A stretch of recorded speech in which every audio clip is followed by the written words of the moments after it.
वर्तमान समय में तो मृग चर्म, व्याघ्र चर्म प्रतिबंधित हैं, क्योंकि शिकारियों ने निरपराध वन्य जीवों की हत्या करके बहुत बड़ी संख्या में वन्य जीवों का संहार कर डाला है। बहुत कम बचे हैं लोग, बहुत कम जीव बचे हैं। जंगल ही नहीं बचे। जंगल ही नहीं रहे, वन ही नहीं रहे, तो वन्य जीव कहां से आए? वन्य जीव भी नहीं। तो वर्तमान के कानून को देख करके तो सर्वथा उचित है कि आप पवित्र ऊन का आसन, कंबल का आसन या सहन हो सके तो कुश का आसन बिछा करके जब पूजा पाठ आदि करें, यही उचित है। किंतु जहाँ प्राचीन मठ मंदिरों में बड़े आचार्य महापुरुषों के प्राचीन मृग चर्म अथवा बाघंबर हैं और गुरुजनों ने उन पर बैठकर जप आदि करने की आज्ञा दे दी है, तो उसका प्रयोग किया जा सकता है। अन्यथा किसी प्राणी की हिंसा करके और उससे प्राप्त चर्म आदि का उपयोग नहीं करना चाहिए। हमारे यहाँ तो सिद्धांत पटल में लिखा है, त्यागी तपस्वियों का एक ग्रंथ है सिद्धांत पटल, उसमें लिखा है, अपनी खाल का मरम न जाने, दूजी खाल ले तरे बिछावे, ऐसा डूबे था न पावे। पे अपनी खाल का मर्म तो समझो, फिर किसी दूसरे प्राणी की। किंतु हमारे यहाँ शास्त्रों में किस आसन पर बैठकर जप करने से किस प्रकार के फल की प्राप्ति होती, ऐसा लिखा है। कुशासने भवेत आयु, कुश के आसन पर बैठकर जो जप करते हैं उनकी आयु की वृद्धि होती है। मोक्षः स्यात् व्याघ्र चर्मणि, व्याघ्र चर्म पर बैठ करके जो जप करते हैं उनका मोक्ष होता है, लौटकर संसार के चक्र में नहीं आते हैं। कुशासन पर तो सब बैठ सकते हैं, पर व्याघ्रासन पर, मृग चर्म पर सबको नहीं बैठना चाहिए। किसी विशिष्ट अधिकारी पुरुष को ही बैठना चाहिए। अजिने सर्व सिद्धि स्यात्, अजिन माने होता है मृगचर्म। मृगचर्म पर बैठकर जप करने से समस्त सिद्धियां होती हैं। और कंबले सिद्धिरुत्तमा, ऊन के आसन पर बैठकर जप करने से, कंबल पर बैठकर जप करने से सिद्धिरुत्तमा। कंबल का अर्थ ये सिंथेटिक कंबल नहीं, जो रॉ मटेरियल अलग आता है फिर उससे कोमल कोमल कंबल बन जाती है, नहीं। भेड़ के ऊन का कंबल जो देसी कंबल है वो है, उसको कंबल कहते हैं। कंबले सिद्धिरुत्तमा। बहुत से लोग सूती कपड़ा बिछाकर जप करते हैं। हमारे धर्म शास्त्र में सूती कपड़ा बिछा करके जप करने को निषेध किया गया। वस्त्रासनेषु दारिद्र्यम, जो कपड़ा उलट पलट कर बिछा करके जप करते हैं, पाठ करते हैं, उपासना करते हैं, उनको दरिद्रता प्राप्त होती है। एक वर्ग विशेष है, वो कपड़ा बिछा करके करता है, अपना चादर कहीं बिछाया, वहीं अपनी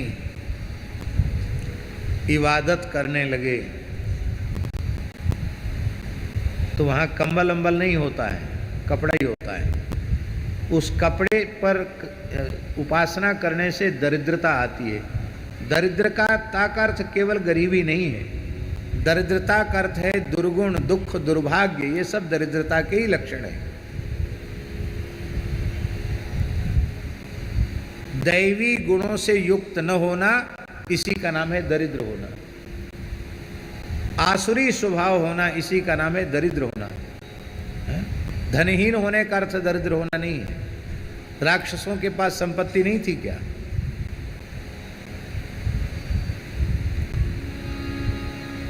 तो बोले ठीक है, फिर हम खाली धरती पर बैठकर मंत्र जप करेंगे। बोले धरण्याम शोक संभवः, जो केवल धरती पर बैठ करके जप करते हैं उनको शोक होता है, केवल पत्थर पर बैठकर जप करते हैं शिलायांच भवेद व्याधि,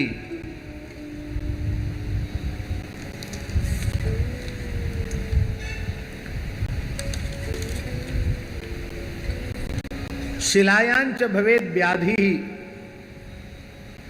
शिला पर बैठकर जप करने से व्याधि उत्पन्न होती है। और काष्ठे व्यर्थ परिश्रमः, लकड़ी पर खाली तख्ता पर बैठकर के जो जप आदि करते हैं उनका साधन का श्रम ही उनके हाथ लगता है, उनका परिश्रम व्यर्थ चला जाता है। पर ये सब बातें मंत्र जप के लिए हैं, नाम जप के लिए नहीं है। नाम जप तो परम पूज्य प्रातः स्मरणीय अनंत श्री समलंकृत परम सिद्ध संत श्री स्वामी राम रतन दास जी महाराज पटिया वाले बाबा सरकार ने पत्थर के पटिया पर बैठकर राम राम किया और वहीं बैठकर सिद्ध हो गए। आज भी पटिया धोकर पिला दो तो भूत प्रेत उतर जाता है, सांप बिच्छू का जहर उतर जाता है। आज भी जिस पटिया पर बैठकर, ये मुरैना के पास है, धौलपुर मुरैना के पास है करह नामक स्थान, जहाँ श्री राम रतन दास जी महाराज पटिया वाले बाबा नाम के सिद्ध पुरुष हुए। तो जिस पत्थर के पटिया पर बैठकर उन्होंने भजन किया वो पटिया सिद्ध हो गया। अद्भुत तीर्थ है। तो नाम जप के लिए नहीं है, वो तो यत्र क्ववा, कहीं भी बैठ करके नाम जप किया जा सकता है। नाम जप में विधि का आग्रह नहीं है, पर मंत्र जप में विधि का आग्रह है।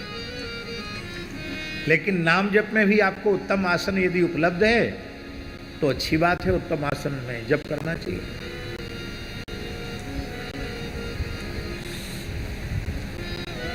बरसाना में एक महात्मा की कुटिया में हम थोड़ी देर के लिए सोए, बहुत पुरानी बात। दिन का समय था, थक गए थे तो लेटे तो नींद आ गई।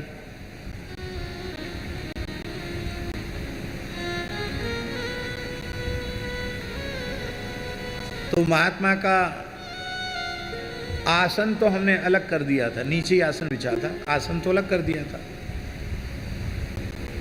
यद्यपि उन्होंने इसलिए कहा था कि इसी पे लेट जाओ, पर संत का आसन है, क्यों उस पर हम बैठें, छोटी सी जगह है।